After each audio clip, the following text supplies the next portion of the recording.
Hola, les doy la bienvenida a una nueva clase de historia.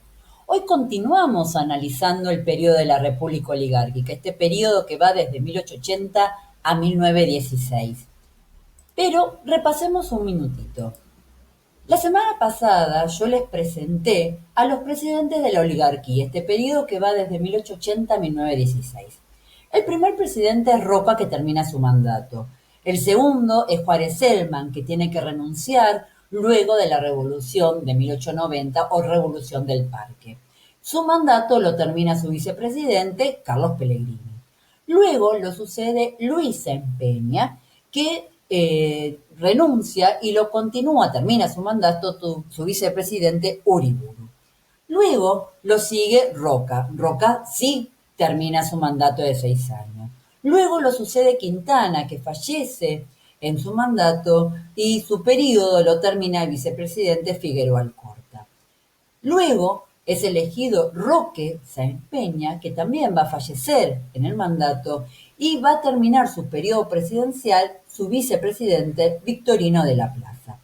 En 1916, en las elecciones de 1916, gana otro partido, la Unión Cívica Radical, cuyo líder, cuyo candidato a presidente era Hipólito Yrigoyen.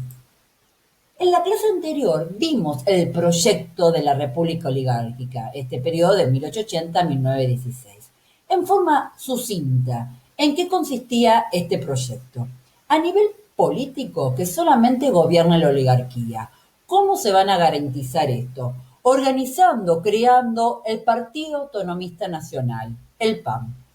Este PAN, este Partido Autonomista Nacional, va a establecer una democracia restringida, manipulando las elecciones a través del fraude electoral y a través de hechos de corrupción a nivel político y económico. Y además la necesidad de separar el ámbito del Estado, el ámbito del aspecto laico, con respecto al poder que hasta ese momento tenía la Iglesia. Y por eso van a elaborar una cantidad de leyes laicas, que yo les recalqué que una ley laica fundamental va a ser la ley 1420, la ley que establecía que la educación primaria era obligatoria, gratuita, gradual y laica. Por otro lado, vimos que el proyecto económico era incorporar a la Argentina al mercado internacional. ¿Bajo qué modelo? No un modelo industrialista, sino un modelo agroexportador, que la Argentina produjera materias primas para vender en el mercado internacional. Y a nivel sociocultural, el proyecto era modernizar al país. ¿Qué significaba para la oligarquía, para la generación del 80, modernizar el país? Bueno, copiar el modelo europeo, fomentar la inmigración europea e imponer la cultura europea. Eso se ve, por ejemplo, en la arquitectura de Buenos Aires. Paseamos por el centro de Buenos Aires y vemos que es una copia, una inspiración de la arquitectura europea de la época. Pero claro, a medida que este proyecto se iba implementando, empezaron a aparecer distintos problemas para esta república oligárquica. Empezamos por los problemas económicos. El gran problema económico de la Argentina era la dependencia económica. Y lo podemos ver en dos aspectos. Empezamos por el primero, la dependencia económica con respecto al mercado internacional. Y acá se dan dos variables que tienen que estar en continuo equilibrio para que la Argentina no entre en crisis. Por un lado, que haya demanda de materias primas, que los países industrializados, los países centrales, compren materias primas, necesitan materias primas y nos compran las materias primas. Pero por otro lado, la oferta de productos industrializados, que estos mismos países industrializados, países centrales, vendan los productos industriales, porque nosotros no tenemos industria. Tenemos una industria liviana, pero no una industria pesada, una industria energética. Mientras estas dos variables están en equilibrio, la Argentina puede desarrollar su economía. Pero frente a cualquier inconveniente en el mercado internacional, nuestra economía entra en crisis porque es dependiente. ¿Cuándo se va a evidenciar esto? En primer lugar, con la Primera Guerra Mundial a partir de 1914. Pero después lo tenemos a lo largo de todo el siglo XX y de lo que va del siglo XXI. La crisis económica del año 29, la Segunda Guerra Mundial, la crisis del petróleo en 1973. Entonces, la economía argentina depende de la situación del mercado internacional. Pero además de esto, nuestra economía, este modelo agroexportador, es dependiente con respecto a condiciones ambientales, elementos que no puede manejar el hombre. El clima, las plagas, pueden provocar años de sequía, por lo tanto nuestros animales y las plantas no crezcan, plagas como la langosta, que van a provocar que todo un sembradío quede destrozado. Piensen, por ejemplo, estos últimos meses, cuáles han sido las situaciones en la Argentina, por ejemplo en el litoral, que han provocado que se ponga en jaque el periodo de la siembra, o también podría ser el de la cosecha.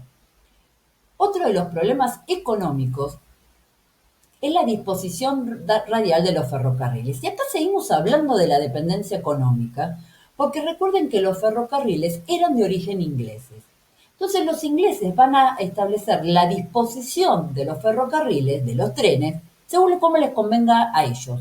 Entonces, si ustedes se ven, sobre todo en este mapa, el de 1910, queda claro que todas las líneas del ferrocarril van a un punto, a Buenos Aires. ¿Por qué? Porque está el puerto. Y del puerto directamente al Océano Atlántico y de ahí a Europa. A los ingleses, por ejemplo, no les interesa establecer una línea de ferrocarril que una, por ejemplo, Misiones con Neuquén, porque ellos no obtienen beneficios. A ellos lo que les conviene es establecer una red de ferrocarriles que una toda la producción agrícola o ganadera con el puerto. Entonces, acá pasamos al otro problema, que hay regiones que quedan aisladas y por lo tanto van a entrar en crisis económica porque no producen mercadería para el mercado internacional. Acá queda evidente como la zona de Formosa, Chaco, Santiago del Estero quedan aislados, igual que esta zona, ¿sí? Más allá de que acá estábamos en todo el proceso de ocupación, igual que en esta zona, ¿sí? Pero vamos a ver entonces que elementos como el ferrocarril o la producción agrícola o ganadera es una producción netamente dependiente de las necesidades de los países centrales. Este modelo va a poner en evidencia su dependencia con la crisis económica de 1890. Durante la presidencia de Juárez Celman, el segundo presidente del PAN. Las causas económicas es que las importaciones superan las exportaciones. ¿Qué quiere decir esto? Que compramos más de lo que podemos vender. Frente a esta causa, uno podría decir, bueno, le pedimos un préstamo a Inglaterra, pero Inglaterra ya no puede darnos más préstamos para cubrir este déficit. ¿Qué es este déficit? Justamente este desequilibrio entre importaciones y exportaciones. ¿Por qué Inglaterra no nos puede prestar plata en ese momento? Porque, ¿se acuerdan de esa casa Baring Brothers que en la década del 20 nos había dado el préstamo Baring Brothers mientras era gobernador de Buenos Aires Martín Rodríguez y esto fue gestionado por Rivadavia? Bueno, esa casa Baring Brothers de la década del 20, para 1890 nos siguen demandando, nos sigue pidiendo que entreguemos los intereses de la deuda. Como Argentina no puede pagar esos intereses, vamos a provocar una crisis donde no solo la casa Baring Brothers entra en bancarrota, sino que va a provocar una crisis a nivel mundial. Pero junto con esta crisis económica se van a dar las primeras huelgas obreras. Si bien las primeras huelgas en Argentina comienzan en 1857, acá se van a dar en mayor cantidad. Estas huelgas dadas por la desocupación y las malas condiciones laborales. ¿Cuáles van a ser las consecuencias políticas de esta crisis económica de 1890? Por un lado, el origen del movimiento obrero en la Argentina y la acción de distintos grupos, Partido Socialista, anarquismo y sindicalismo, después veremos sus características. Y otra de las consecuencias políticas es que nace la Unión Cívica como grupo de oposición al PAN. Esta Unión Cívica, este mismo año, en 1890, organiza la Revolución del Parque. Se denominó Revolución del Parque o Revolución de 1890, no porque fue en una plaza, en un parque, sino que la Unión Cívica, como quiere hacer una revolución, pretende tomar el parque de artillería. ¿Qué era el parque de artillería? El lugar a donde se guardaban las armas. Esta revolución fracasa, es totalmente derrotada, estrepitosamente derrotado. Sin embargo, a pesar de que es derrotado, el presidente Juárez Celman se ve presionado por su partido, por el Partido Autonomista Nacional, por el PAN, y por Roca, que era el líder del PAN, a renunciar, porque no ha podido manejar ni la crisis económica, ni las primeras huelgas, ni este nacimiento de este grupo de oposición. Y por otro lado, la Unión Cívica se va a dividir en dos. Por un lado, la Unión Cívica Radical, sus dos líderes van a ser Alem e Irigoyen. Además de estos problemas económicos, también vamos a evidenciar problemas sociales. Y estos problemas sociales nos vamos a concentrar en el impacto del proceso inmigratorio. Y acá vamos a ver dos partes, dos miradas. Por un lado, la situación del inmigrante y por otro lado, cómo la oligarquía, el PAN, la generación del 80 ve a estos inmigrantes. Empezamos por esta. ¿Cuál es la situación del inmigrante? En este cuadro vemos que la mayor cantidad de inmigrantes son de origen italiano, luego le siguen los españoles y después tenemos de distintos países europeos. Aclaro que vienen también de otras partes del mundo. Va a ser importante, por ejemplo, la inmigración japonesa a principios del siglo XX. Y en este cuadro vemos las profesiones de estos inmigrantes. Tenemos jornaleros, o sea, el que trabaja el día, los que trabajan en el campo. Tenemos una franja de un 8% de artesanos y obreros con cierta especialidad. ¿Sí? Después vamos a tener los sirvientes, los modistas, los costureros. Y vamos a tener un número bastante importante, un 20% de personas que no tienen profesión, a donde también se incluyen mujeres y niños que deben entrar en este mercado laboral. Algunos de los problemas de los inmigrantes los tenemos ya desde sus países de origen. Ya desde sus países de origen, estas personas tienen dificultades para acceder a un trabajo digno, son expulsados por persecuciones políticas, entonces tratan de buscar alguna solución migrando a algunas regiones como puede ser Argentina, Brasil, México y Estados Unidos. Van a tener problemas antes y durante el viaje, que duraba muchos meses por más. Recuerden que todavía no tenemos el avión recién al principio del siglo XX aparece y no se utilizaba, por supuesto, para el traslado de personas. Entonces, este viaje por mar, que se viajaba en tercera clase, los inmigrantes en tercera clase, ya presentaba muchísimas dificultades. Una vez ya en la Argentina, van a tener problemas para adquirir tierras para cultivar. El sueño de ellos era convertirse en pequeños agricultores. Claro, ustedes pueden pensar, pero ¿qué pasaba con todas esas tierras que se habían sacado de los pueblos originarios? Bueno, esas tierras que a lo mejor en el proyecto era entregárselas a estos inmigrantes para que se convirtieran en pequeños agricultores, van a quedar, por estos hechos de corrupción, en manos del PAN, de la oligarquía. Entonces los inmigrantes no pueden alquilar, no pueden acceder a estas tierras. Después van a tener dificultad para comunicarse, porque como vimos, la mayoría de ellos eran italianos o de otras partes de Europa y no conocían el castellano. Acá, claro, comienzan a aparecer estos idiomas medio raros, por ejemplo, el cocoliche.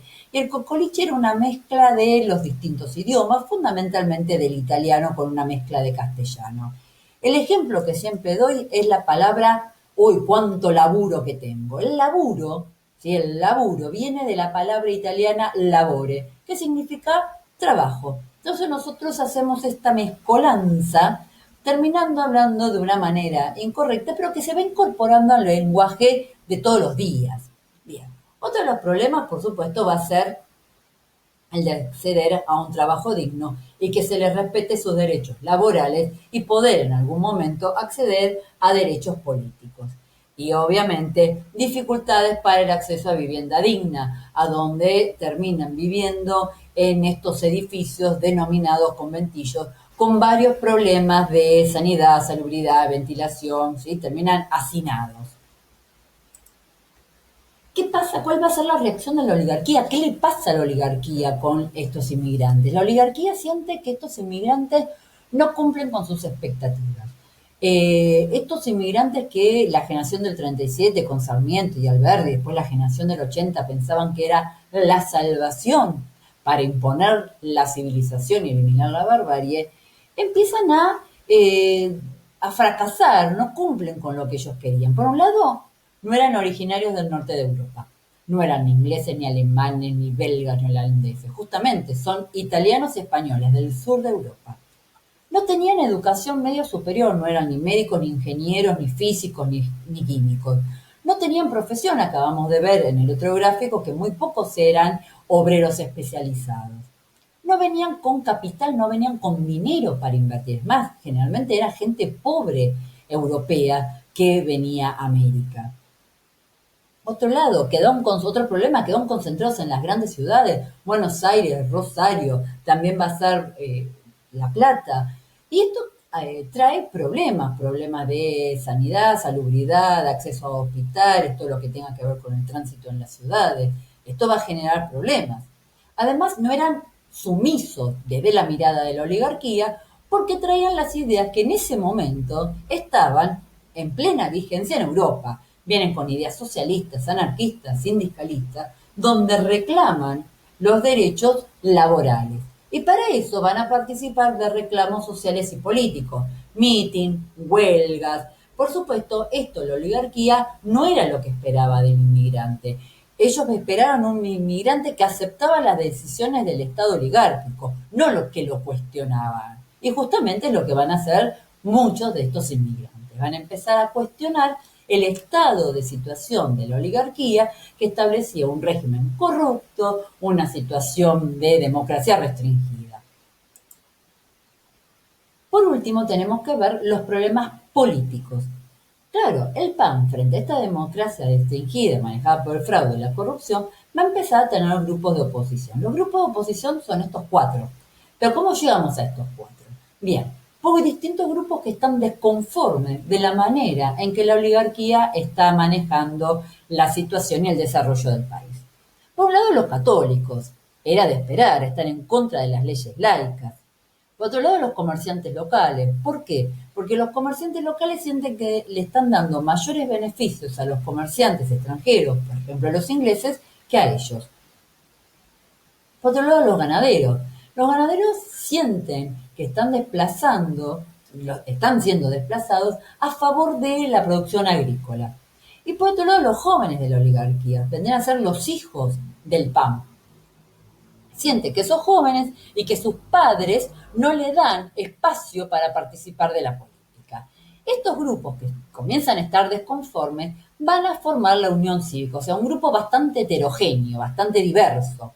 Van a participar de la Revolución del Parque en 1890.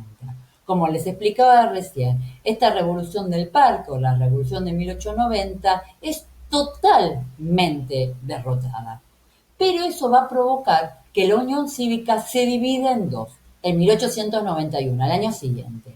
La Unión Cívica Nacional, liderada por Mitre, que había sido presidente en la década de 1860, pero este grupo va a terminar siendo absorbido por el propio PAN, va a desaparecer, pero sí vamos a tener que nacer la Unión Cívica Radical, cuyos líderes van a ser Alem y su sobrino Hipólito Yrigoyen.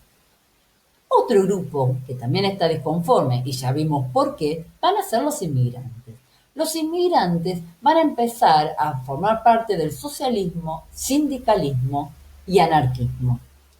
Pero también vamos a tener a los primeros hijos de inmigrantes nacidos en la Argentina. Esta primera camada de hijos de inmigrantes que ya son argentinos y que gracias, por ejemplo, a la ley en 1420 habían accedido a la educación y habían comenzado un ascenso social, ya no eran obreros, empiezan a formar a formar parte de la clase media, comienzan a tener una profesión, comienzan a tener un oficio, gracias a esta educación que se había utilizado para tratar de crear conciencia nacional. Bien. Empiezan a apoyar fundamentalmente a la Unión Cívica Radical. Eso no quiere decir que no apoyen al socialismo o al sindicalismo o al anarquismo, pero van a ser la gran base de apoyo de la Unión Cívica Radical, van a ser sus seguidores, sus adherentes. Entonces, la Unión Cívica Radical, el socialismo, el sindicalismo y el anarquismo se van a convertir en los grupos de oposición al PAN. Aclaro que solamente la Unión Cívica Radical y el socialismo llegan a conformar un partido político. ¿Cuál va a ser la reacción del PAN frente a la oposición? ¿Qué actitud va a tomar el Partido Autonomista Nacional? Por un lado tenemos una actitud represora y por otro lado mediadora. Con respecto a la represión, la represión física, reprimir huelgas, arrestos, entrar y cerrar los locales de los socialistas y romperles las máquinas donde producían sus periódicos, ¿sí? Y por otro lado también una represión legal. Las dos leyes más claras represivas de la época del PAN es la Ley de Residencia en 1902 y la Ley de Defensa Social en 1910. La Ley de Residencia autorizaba al Poder Ejecutivo a expulsar a cualquier extranjero que fuera encontrado en una actitud de violencia.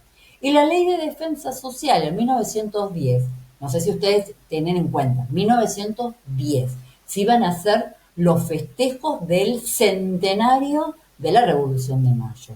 Va a haber muchos atentados anarquistas en 1910. Entonces el Estado establece esta ley de defensa social por el cual podía el Poder Ejecutivo directamente encarcelar a cualquier persona sospechosa de anarquismo o inclusive evitar que un inmigrante entrara al país si era sospechoso de anarquista. Además de esta actitud represora del PAN, también vamos a tener una de mediadora, tratando de buscar alguna solución. A nivel de educación ya hemos mencionado las dos. La ley 1420, la ley que establece la ley primaria, obligatoria, gratuita, gradual y laica, y el servicio militar obligatorio, que trataba de complementar la ley 1420, porque aunque existiera la ley y decía que la educación primaria era obligatoria, no quiere decir que se cumpliera. Lo mismo pasa ahora, que la ley establece que la educación secundaria es obligatoria y sabemos que no se cumple al 100%, que hay muchos chicos que están fuera del sistema educativo. Entonces, la ley de servicio militar obligatorio tenía como objetivo complementar esto, aquellos jóvenes que no habían podido acceder a la educación, que aprendieran las primeras letras, los primeros pasos. A nivel laboral, por ejemplo, el PAN va a elaborar la ley del descanso dominical. ¿Qué quiere decir esto? Que se respetaba el domingo como un día que no se trabajaba. Y además la ley de protección para el trabajo de mujeres y niños. Una primera ley, después va a haber que reformularla varias veces. Y a nivel político, la ley Sáenz Peña, la ley de 1912, ley elaborada por el presidente Roque Sáenz Peña. Es una ley electoral. Recuerden que una de las grandes críticas que se le hace al PAN es el fraude electoral, esto que se denominaba el voto cantado, lo que explicábamos en la clase anterior. Esta ley Sáenz Peña trata de eliminar el fraude. Establece el voto secreto, universal y obligatorio. Aclaremos que en ese momento esto de universal era bastante limitado, porque, por ejemplo, las mujeres no podían participar. En esta ley establecían que los hombres, a partir en ese momento, 21 años, después se trasladó a los 18 años, tenían la obligación de votar en las elecciones. Y era secreto. Esto significaba que se entraba en lo que se denomina un cuarto oscuro y nadie podía controlar lo que uno votaba, dando cierta libertad de acción para no ser perseguido, para no ser presionado por algún partido afuera del cuarto oscuro. Entonces, en esta clase vimos los problemas de la República Oligárquica que se extiende entre 1880 y 1916, momento en que, gracias a la ley Sáenz Peña, gana la Unión Cívica Radical y el PAN pierde el poder momentáneamente. Después va a haber un retorno, ya no se llamará PAN, pero sí vuelve la oligarquía al poder. Espero que este video los ayude a comprender los problemas de la República Oligárquica. Espero que estén muy bien y nos estamos viendo. Saludos, la profe Paola.